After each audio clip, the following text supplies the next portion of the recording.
Now, when Jesus was at Bethany in the house of Simon the leper, a woman came up to him with an alabaster flask of very expensive ointment, and she poured it on his head as he reclined at table. And when the disciples saw it, they were indignant, saying, "Why this waste?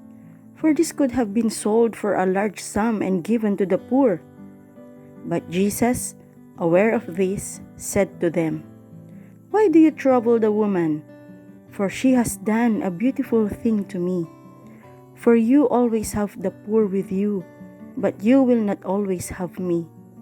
In pouring this ointment on my body, she has done it to prepare me for burial.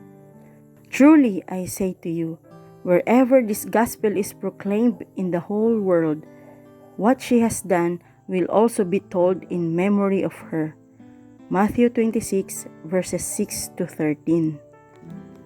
Would you give something to God that would cost you great and will not mind what would the people will say because of your act?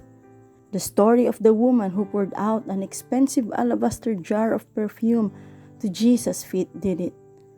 She could have chosen not to pour out that expensive perfume to Jesus. She could have thought it's embarrassing. She could have backed out because, as the apostle said, why the waste? It had cost her a lot for sure. She could have thought, what would people around her will say? They might laugh at her or ridicule her.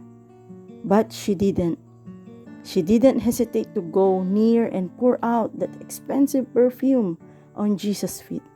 Every single step she takes, her heartbeat gets faster. All eyes are on her. As she comes nearer and nearer to Jesus, her boldness gets stronger. Her focus is only on Jesus. Deep inside her is a burning passion of devotion, of worship that she longs to express, an extravagant worship offering to the one who is worthy, and Jesus was pleased. It was a beautiful thing. Giving your best to God is an act of worship, and He is pleased with that. Whatever you give to Him is not wasted. It has an eternal significance in His kingdom.